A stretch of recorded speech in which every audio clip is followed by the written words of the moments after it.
샘 월튼 관련된 책들이 몇 권 나와 있으니까 꼭 한 권 정도는 보시기 바랍니다. 저는 그 책에서 읽었던 이야기 중에서 가장 감명 깊은 이야기예요. 주말이 되면 아내와 함께 항상 했던 일이 있습니다. 그것은 바로 아내와 함께 가장 가까운 월마트 매장에 들러서 평범한 소비자로서 그날 저녁 장거리를 준비했다는 이야기죠. 그냥 소비자의 한 사람으로서 늘 자신의 매장을 소비자 관점에서 봤다는 이야기입니다. 그렇게 하면서 주변에 있는 애기 엄마들이, 주변에 있는 어떤 시니어 부부가 어떤 대화를 하는지를 항상 들으면서 그 월요일날 출근을 해서 이모네일을 주최했다고 그러죠. 이것이 무엇입니까? 이른바 MBWA죠. Management by Working Around죠. 일하고 있는 공간에서 고객의 이야기를 고객의 입장에서 듣는 거죠. 지금은 트렌드가 분석과 기획으로서의 트렌드라기보다는 하나의 콘텐츠로서 즐기는 게 되었죠. 우리 박진영님, 네.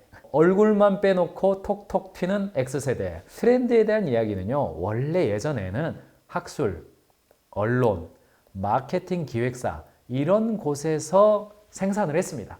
그런데 이게 지금은 달라졌습니다. 대중들이 트렌드를 기획해요. 그리고 트렌드 자체가 콘텐츠화 되었습니다. 트렌드를 이야기하는 것 자체가 콘텐츠가 됐어요. 트렌드 분석이 대중화되면서 트렌드가 더 이상 기획물이 아닙니다. 그냥 콘텐츠예요. 아파트 전 세계 중독이 되기까지 이런 어떤 밈들이 얼마나 많이 쏟아져 나옵니까? 그러다 보니까 트렌드도 하나의 콘텐츠가 되었어요. 사람들이 즐길 수 있게 되었어요. 트렌드가 나의 행동에 어떤 영향을 미치나를 보는 게 아니라 트렌드가 그냥 영화 보듯이, 그냥 유튜브에서 쇼폼 콘텐츠를 보듯이 하나의 콘텐츠가 되었어요. 그래서 엄청난 트렌드 관련된 책들이 콘텐츠로서 쏟아져 나오는 겁니다. 이런 측면이 있습니다. 어떤 트렌드를 이야기해 주는 것은 그 트렌드가 있음을 바라보는 것도 있지만, 다른 한편으로는 이 밴드웨건이라고 그러죠. 나도 그 흐름에 동참하고 싶은 마음이 생겨요. 2025년에는 이런 게 훨씬 더 많아질 거다. 이렇게 이제 조언해주고 있는 겁니다. 어쨌든 이런 이야기들을 콘텐츠로서의 트렌드로 바뀌어 있다는 겁니다. 제가 조금 이야기하고 싶은 것은 트렌드가 콘텐츠가 되었다는 거예요. 시장과 고객에 대한 프레임 왜곡을 가져옵니다. 그 대표적인 이야기 하나만 제가 해드리면 MZ 이야기죠. 엄청나게 얘기했습니다. MZ 세대라는 단어가 하나의 용어가 되어 있을 정도로 과거에 X세대, Y세대, 신세대 이런 이야기 할 때와 비교할 수 없을 정도로 이른바 MZ세대라는 단어가 아주 대중화되었습니다. 20대에서 40대까지 다 얘기하는 거니까 구별이 거의 안 돼요. 근데 이제 20대에서 40대 안에 있으면 MZ세대라고 얘기 안 하겠죠. 이 밖에 있는 사람이 여기를 부를 때 MZ세대라고 부르는 거예요. 그런데 이 MZ세대가 희화화 많이 되었죠. 한강 책을 읽고 이야기 나누기 독서 모임. 저는 한강님이 노벨상에 걸맞는 소설가라고 생각해요. 소설이 영어로 노벨이잖아요. 노벨이잖아요. 독서 열풍이 그저 유행으로 지나가지 않기 위한 최우선 과제는 무엇일까요? 여기 뭐 소년이 온다. 마치 MZ세대의 독서는 얘네들은 책을 읽는다고 하지만은 책을 실제로 읽지를 않고 과시하기 위해서 읽는 거다라는 관점이 뭐예요? 기성세대 관점이죠. 그런데 실제로 성인 종합 독서율을 보면 20대가 제일 높습니다. 19세에서 29세 사이의 독서율을 보면요, 74.5%예요. 30대가 68, 40대가 47, 60대는 15.7%입니다. 독서율이 일반 도서를 한 권이나 읽거나 들은 비율이 60세 이상은요 15.7%밖에 안 돼요. 20대는 74.5%입니다. 기성세대 관점에서는 저는 황석영 선생님이 그런 취지로 뭐 이렇게 비하하려고 한 말은 아니라고 봅니다만, 어쨌든 웃음이 빵 터지는 포인트죠. 굉장히 진지한 분위기에서 뭐 운동하고 뭐 책 읽고 뭐 이런 거 과시적으로 하고 뭐 이런 건데 어떻게 생각하냐? 그러니까 명품백 좋아하는 것보다는 낫잖아. 이 어떻게 봐야 될까요? 제가 청년이라면 저는 별로 뭐 기분 좋지 않을 것 같습니다. 허세적 책 읽기를 하더라도 명품백 하는 것보다는 낫잖아. 이렇게 기대 수준이 팍 낮은 거죠. MZ세대를 어떻게 바라보고 있는지 기성세대의 시각이 어느 정도는 좀 느낄 수 있는 그런 포인트 중에 하나였습니다. 지금 MZ 이미지 중에서 안 좋은 부분은 다 SNL이 만들어놨다. 이게 실체가 있어서가 아니라 콘텐츠로서의 트렌드가 만들어낸 허상이다. 프레임이다. 부정적인 이미지죠. 능력은 없는데 성과 보상만 바란다. 이게 뭐 대중매체에서만 끝나는 게 아니라 일반 기업에서도 같이 등장합니다. 똑같이 등장해요. 인사 담당자들, 경영자들에게 물어보면 이른바 MZ 프레임으로 지금의 신입사원들을 보고 있단 말이죠. 청년들을 봐요. 어떻게 해요? 능력은 없는데 보상만 바란다. 조직에 대한 헌신보다는 워라밸 추구한다. 자기중심적이고 사회성 부족하다. 적당히 일하고 월급만 받는 콰이어트 퀴팅, 조용한 퇴사 성향을 가지고 있다. 부정적이죠. 부정적으로 표현한다가 88%가 됩니다. 이게 어디서부터 왔냐고요. 워라밸 중시, 조직보다 개인이, 공평함, 개인의 개성, 자유롭고 수평적인 문화, 명확한 업무 지시, 개인의 성장을 요구한다. 그러니까 굉장히 막 부담스럽단 말이죠. 이 시선이 면접을 볼 때, 신입사원 면접을 볼 때 그대로 그것이 영향을 안 미쳤다고 볼 수 있겠습니까? 그렇지 않습니다. 같이 회식하고, 같이 점심 먹으러 가고, 같이 회의하고 했던, 내가 정말 사랑하고, 내가 정말 아껴주고, 키워주고 싶었던 30대 초반, 20대 후반의 우리 신입사원이 이러다가 어떤 거지? 한마디 하는 거죠. 요즘 이렇다며 한마디 하는 거죠. 근데 최근에 조금 다른 이야기들이 나오게 되는 겁니다. MZ세대에 대한 오해와 진실. 동료와 선후배, 팀이 마음에 안 들면 회사를 그만둡니까? 그만둡니까? 보세요. 동의하지 않음이 49.6%예요. MZ세대들은 마음에 안 들면 뭐 그만둔다. 뭐 이렇게 나오는데 실제로는 어때요? 매우 동의하지 않는다 15%, 동의하지 않는다 34%, 합쳐서 49.6%, 50%가 동의하지 않는 거예요. 그 다음에 보통이 18%나 되고요. 동의한다, 매우 동의한다는요. 합쳐봤자 32%예요. 쉬운 것만 찾고 놀고 먹으려는 게 아닙니다. 일상을 지키고 싶을 뿐 경제, 문화 등이 빠르게 변해가는데 기성세대가 만든 시스템은 속도를 못 따라가는 것 같아요. 퇴사하면 참을성 없다고 하는데 존버해도 회사는 해주는 게 없어서 버틸 이유가 있습니까? MZ세대 속내가 이러는데 솔직히 기성세대 저와 여러분은 어떻습니까? 원래 회사 다닐 때 버티면 이 회사에서 나의 전문성, 나의 월급, 나의 보상, 나의 어떤 명예로움 이런 것들이 꾸준히 완만하게 우상향으로 올라가야 계속 다니지 않았습니까? 그게 안 되면 퇴사하지 않았습니까? 저도 퇴사해서 지금 사장이 되어 있죠. 적절한 흐름이 있었단 말이죠. 그런데 그것이 MZ들이 가진 특별한 어떤 것이라고 인식해서는 안 된다는 이야기가 최근에 세상에서 가장 불쌍하고 힘든 건 나인가요? 이렇게 물어봤어요. 거기에 76.1%가 아니다. 그렇게 이야기를 했어요. 아니다.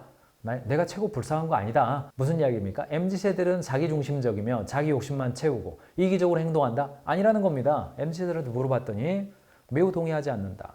이거 뭐 기성세대한테 말해도 비슷한 통계 나오지 않겠습니까? 다르다는 이야기입니다. 코인과 주식에 몰빵해서 플렉스하고 있습니까?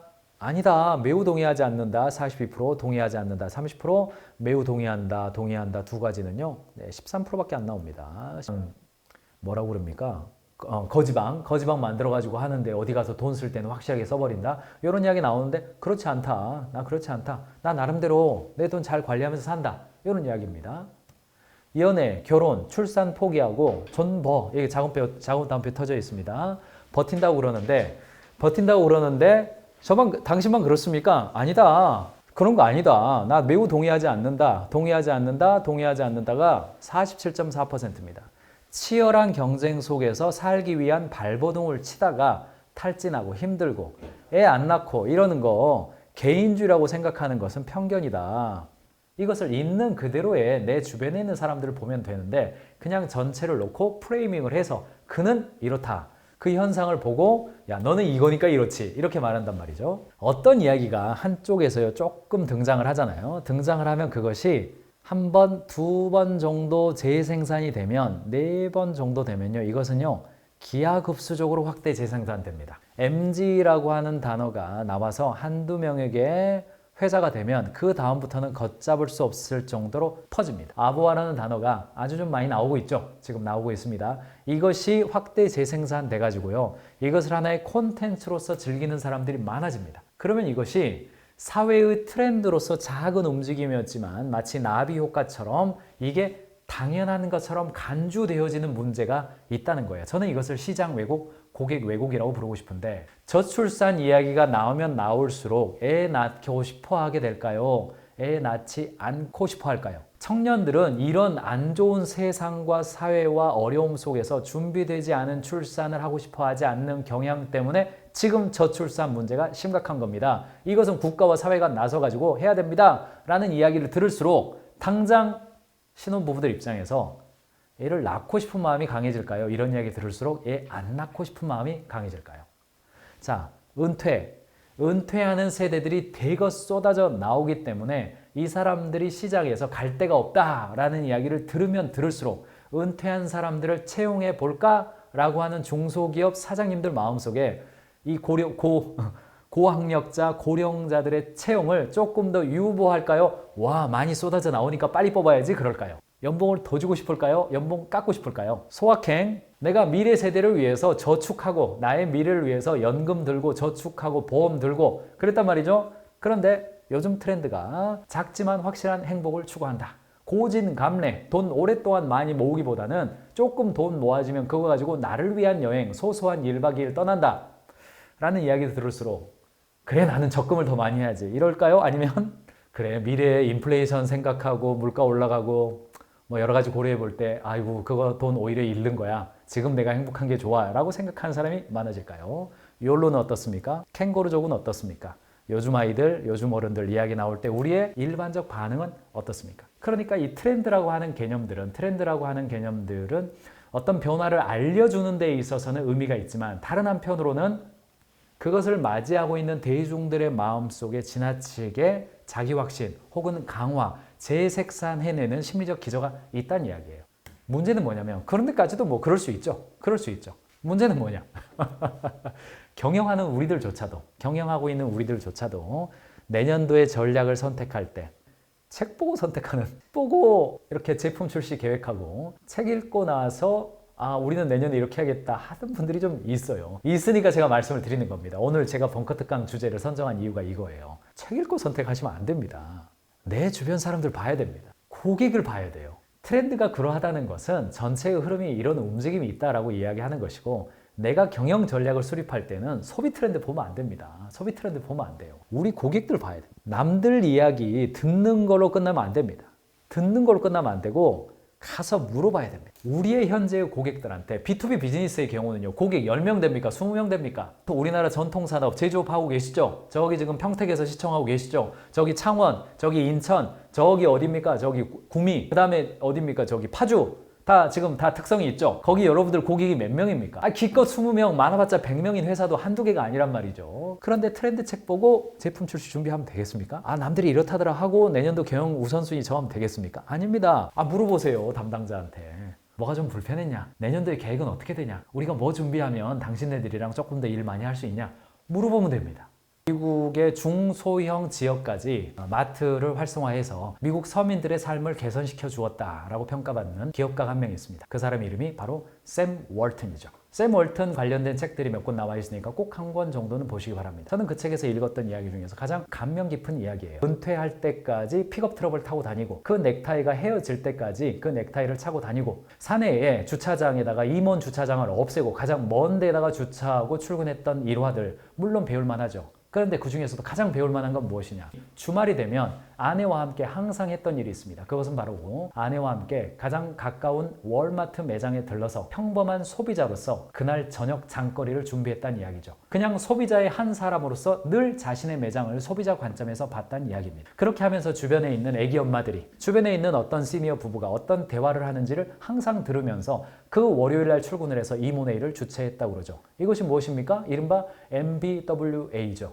매니지먼트 바이 워킹 어라운드죠. 일하고 있는 공간에서 고객의 이야기를 고객의 입장에서 듣는 거죠. 저도 지금 경영을 하고 있고 대표로서 일하고 있지만 제가 직접 경영자를 만나서 그들과 대화하고 코칭하고 컨설팅하면서 경영자들이 무엇에 고통받고 있고 무엇이 어려운 지점이고 현장에서 일어나는 문제들, 팀장들은, 신입사원들은 어떤 이야기를 하고 있는지 끊임없이 듣습니다. 끊임없이 들어요. 그래서 제가 하고 있는 행동이 정말 남의 다리 긁는 행동이 되지 않기 위해서 굉장히 노력하죠. 그리고 저희 동료들과 대화할 때도 나는 현장에서 이런 이야기를 들었다. 당신은 현장에서 어떤 이야기를 들었냐?